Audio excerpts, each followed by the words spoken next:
Hello guys, welcome back to my channel Earth Mom Dehradun. मैं हूं ज्योति and welcome करती हूं आप सभी का अपने चैनल पे। मेक श्योर चैनल को सब्सक्राइब जरूर कीजिए। वीडियो पसंद आई तो लाइक भी करिए। कमेंट सेक्शन में कमेंट करके जरूर बताइए कि आपको मेरा वीडियो कैसा लगा। बेसिकली ये वीडियो मैं आज से 3 दिन पहले ही रिकॉर्ड करना चाह रही थी, बट ऑल ऑफ सडन कुछ ऐसी चीज़ें सामने आ गई, कुछ ऐसी चीज़ें सोशल मीडिया पे हो गई कि मेरा ये वीडियो जो है ये पेंडिंग लिस्ट में चला गया। बट क्योंकि मैंने इसका पहला पार्ट आप लोगों के साथ शेयर किया था, साहिल की मम्मी और चटोरी रजनी जी का जो आपस में फ्रेंडशिप हमें देखने को मिली थी, उस चीज़ को मैंने अप्रिशिएट किया था। चटोरी रजनी जी के इनिशिएटिव को मैंने अप्रिशिएट किया था कि वो एक माँ के कदम से कदम मिला के साथ चल रही हैं और उनका मनोबल बढ़ा रही हैं, उनको सपोर्ट कर रही हैं न्याय मांगने के लिए। और जस्टिस किस बात का था?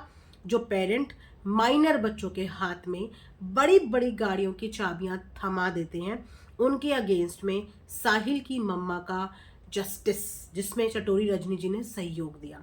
मैंने उस वीडियो में उनको अप्रिशिएट किया, लेकिन उसके अगले दिन ही चटोरी रजनी जी के चैनल पे मुझे एक और शॉट देखने को मिला, जिस शॉट में वो शिकायत कर रही थी एनजीओ वाली संस्था की कुछ लेडीज से, जिसके रेफरेंस में उन्होंने बोला कि मैंने वो रील भी डाली हुई है जिस रील की वजह से ये सब चीज़ें हुई।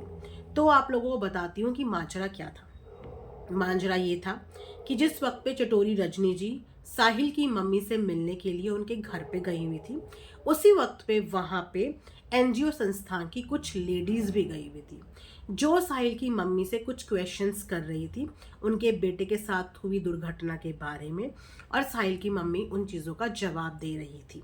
यस, उसकी मम्मी उन चीज़ों का जवाब दे रही थी, उन्होंने जवाब देने से मना नहीं किया था, लेकिन वो दुखी भी थी। और उसी बीच में चटोरी रजनी जी उनको रोकती हैं, जो सवाल पूछ रही थी उनको रोकती हैं। एंड उनको शायद फील नहीं हुआ, लेकिन जो वीडियो में देखने को मिल रहा है उसके हिसाब से भी उन्होंने उनका हाथ, जो कि साहिल की मम्मी की तरफ बढ़ रहा था, उस हाथ को हल्का सा पीछे किया, ये बोल के कि आप ये सब चीज़ें इनसे मत पूछो। सब लोग इंस्टाग्राम पे देख ही रहे हैं, वीडियोस में देख ही रहे हैं कि क्या हो रहा है। अब इसका अंजाम उनको नहीं पता था कि उन्हें किस तरीके से भुगतना पड़ेगा। अगले ही शॉर्ट वीडियो में उन्होंने ये बताया कि जो वो कैंडल मार्च के लिए वहाँ पे गई थी, कैंडल मार्च के लिए साहिल की मम्मा का मनोबल बढ़ाने के लिए, जस्टिस के लिए, वहाँ पे उन्हीं संस्था की लेडी ने, जो उस दिन उन्होंने उसके साथ चीज़ें करी थी, उसके रिवेंज में उन्होंने चटोरी रजनी जी के साथ रूड बिहेव किया और उनको बोला कि होगी तुम कोई बड़ी सेलिब्रिटी, सोशल मीडिया इन्फ्लुएंसर, तुम जाके पीछे खड़े हो जाओ। और चटोरी रजनी जी को फ्रंट पे साहिल की मम्मी के साथ खड़े होने नहीं दिया। अगर आप लोगों ने गौर किया होगा तो उस कैंडल लाइट मार्च में जो साहिल की मम्मी के साथ खड़ी थी वो दीपिका आर्या खड़ी थी, तहलका प्रैंक्स की वाइफ, क्योंकि वो साहिल की मम्मी की दोस्त भी हैं और वो बराबर उस दिन से सपोर्ट कर रही हैं साहिल की मम्मी को, जिस दिन से ये हादसा हुआ है। और उन्होंने ये बात बताई भी है कि साहिल की मम्मी मेरी दोस्त है, और बहुत बुरी तरीके से उन्होंने ऐसे लोगों को झाड़ भी मारी है, बहुत बुरी तरीके से ऐसे लोगों को, ऐसे पेरेंट्स को क्रिटिसाइज भी किया है। कहते हैं ना, डंके की चोट पे फाइट करना, क्योंकि ये जो लड़ाई है ना, ये चुप रहने वाली लड़ाई नहीं है, ये बोलने की ही लड़ाई है। तो वो फ्रंट पे थी। तो चटोरी रजनी जी का पीछे खड़े होने का रीज़न ये था कि उस संस्था की महिला ने मार्च में, कैंडल मार्च में उनको आगे नहीं आने दिया, और चटोरी रजनी जी ने पीछे से ही कैंडल मार्च का हिस्सा बन के उनको सपोर्ट और साथ दिया। अब यहाँ पे ये वीडियो जब सोशल मीडिया पे आई, ये शॉर्ट जब सोशल मीडिया पे आए, तो सभी लोगों की अपनी अपनी अलग अलग प्रतिक्रिया इन चीज़ों को लेके आई। तो डेफिनेटली यहाँ पे मैं अपना पर्सनल पॉइंट ऑफ व्यू भी शेयर करूँगी। सबसे पहली बात कि चटोरी रजनी जी का केस और साहिल की मम्मी का केस अलग है। दर्द सेम है क्योंकि दोनों ने अपना अपना बच्चा खोया है, लेकिन केस अलग है। केस अलग इस तरीके से है कि साहिल की मम्मी अपने बच्चे के न्याय के लिए लड़ रही है, जस्टिस के लिए लड़ रही है। उनकी फाइट उन पेरेंट्स के साथ है जो अपने बच्चों को अर्ली एज में व्हीकल दे देते हैं, जिसकी बलि सड़क पे चल रहे मासूम लोग चढ़ जाते हैं। और चटोरी रजनी जी का केस इस तरीके से अलग है कि उनके केस का किसी को कुछ अता पता ही नहीं है, ना ही उन्होंने इस केस के लिए कोई भी छानबीन करनी जरूरी समझी, ना ही उन्होंने इस चीज के लिए आगे बढ़कर कुछ भी किया। इसीलिए शायद उन्होंने शांत रहना प्रेफर किया, उन्होंने इस चीज के लिए जस्टिस लेना प्रेफर नहीं किया। लेकिन साहिल की मम्मी ने जस्टिस लेना प्रेफर किया। साहिल की मम्मी साहिल की मम्मी डे 1 से चीख चीख चिल्ला चिल्ला के थकी नहीं है, इस उम्मीद में, क्योंकि उन्हें इंसाफ चाहिए। शांत रहना भी आसान ऑप्शन होता है, लेकिन जस्टिस के लिए लड़ना, दहाड़े मारना बहुत मुश्किल ऑप्शन होता है।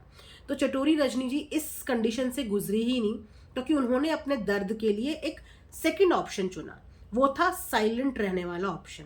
उन्होंने साफ बोला था अपनी वीडियो में, उस समय पे भी लोग इनसे बहुत नाराज हुए थे इस चीज के लिए कि आपने कैसे जाके इस चीज का इन्वेस्टिगेशन करना जरूरी नहीं समझा, आपने कैसे जानना जरूरी नहीं समझा कि क्या हुआ क्या नहीं हुआ। तो वो चुप रही थी।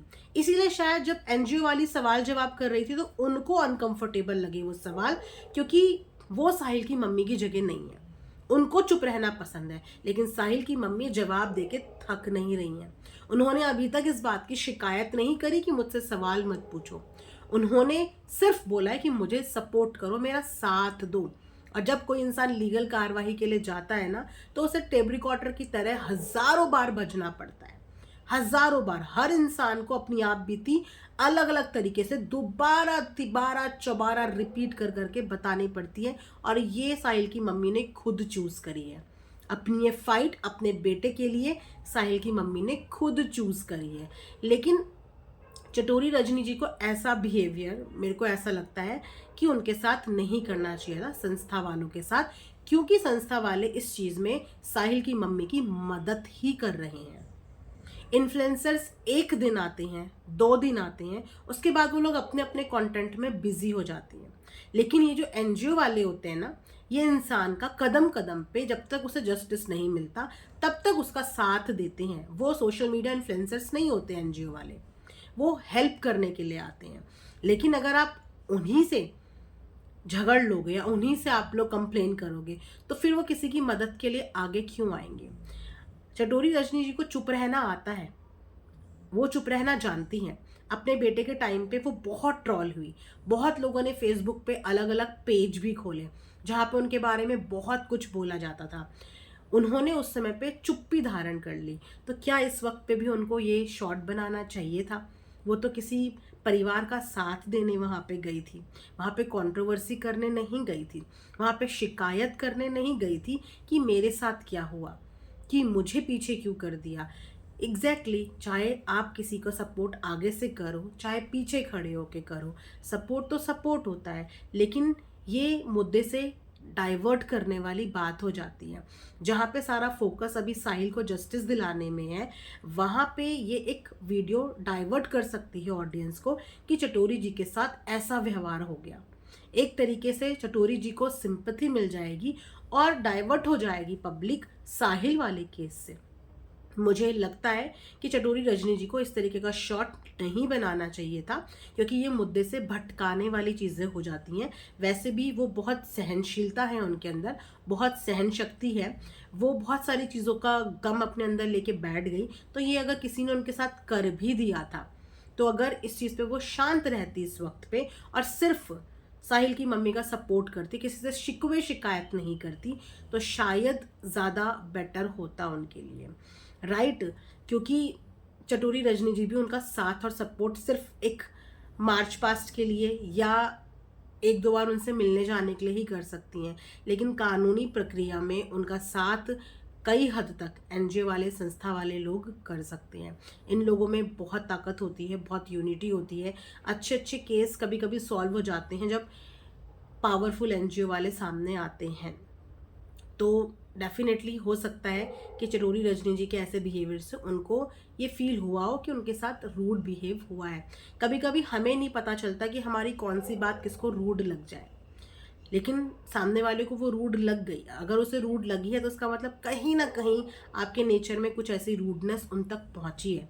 वो सिर्फ साहिल की मम्मी से बात कर रही थी, चटोरी रजनी जी के बोलने पे ही मैंने वो रील दोबारा तिबारा देखी, तो मुझे भी यही लगा कि वो उनसे बात कर रही थी और साहिल की मम्मी कंफर्टेबल होकर उनको जवाब दे रही थी, क्योंकि अगर वो जवाब नहीं देना चाहती तो शायद वो खुद ही बोल देती कि मैं अब नहीं बोल पाऊंगी, मुझसे अब नहीं होगा।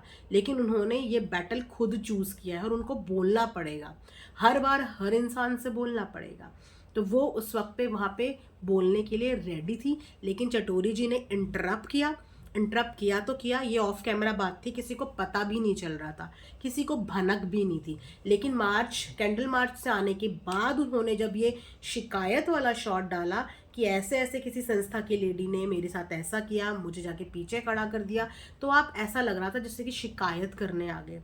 आप एक इतने अच्छे कॉज के लिए वहाँ पे इकट्ठा होने गए थे, वहाँ से शिकायत लेके आने के लिए नहीं गए थे। और ये चीज़ें आपको पब्लिकली सोशल मीडिया पे नहीं डालनी चाहिए थी। याद रखिए कि साहिल की मम्मी की फाइट उन पेरेंट्स से है जो अपने बच्चों को अर्ली एज में, अमीर माता पिता अपने बच्चों की अर्ली एज में उनके वो सपने पूरे कर लेते हैं जिस सपनों का उस समय पे वक्त नहीं होता।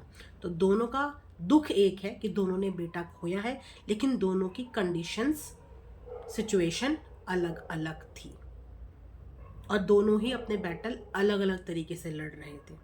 एक ने चुप्पी रख के अपनी लड़ाई लड़ी है और उनके अगेंस्ट खड़ी है, ऐसे माता पिता के अगेंस्ट खड़ी होके अपनी लड़ाई लड़ रही है। और ऐसी माँ को मैं डेफिनेटली अप्रिशिएट करूँगी और सल्यूट करूँगी कि ऐसे पेरेंट्स एग्जाम्पल बनते हैं और ऐसे लोगों के दिल की धड़कन ज़रूर बढ़ा देते हैं जिन्होंने अपने नाबालिग बच्चों को सड़कों पे बड़ी बड़ी हैवी गाड़ी लेके छोड़ा हुआ होता है। तो ऐसे एग्जाम्पल्स को हम अप्रिशिएट करते हैं और ऐसे ही लड़ना चाहिए। लड़ाई आसान नहीं होती, लड़ाई में बोलना ही पड़ता है, चुप नहीं रहना पड़ता। एनीवेज, ये रिएक्शन वीडियो मैं यहाँ पे एंड करती हूँ। आई होप कि आप लोगों को पसंद आएगी। मिलेंगे नेक्स्ट वीडियो में। अपना ढेर सारा ख्याल रखिए। Thanks for watching Earth Mom Dehradun. Bye bye, take care, love you all.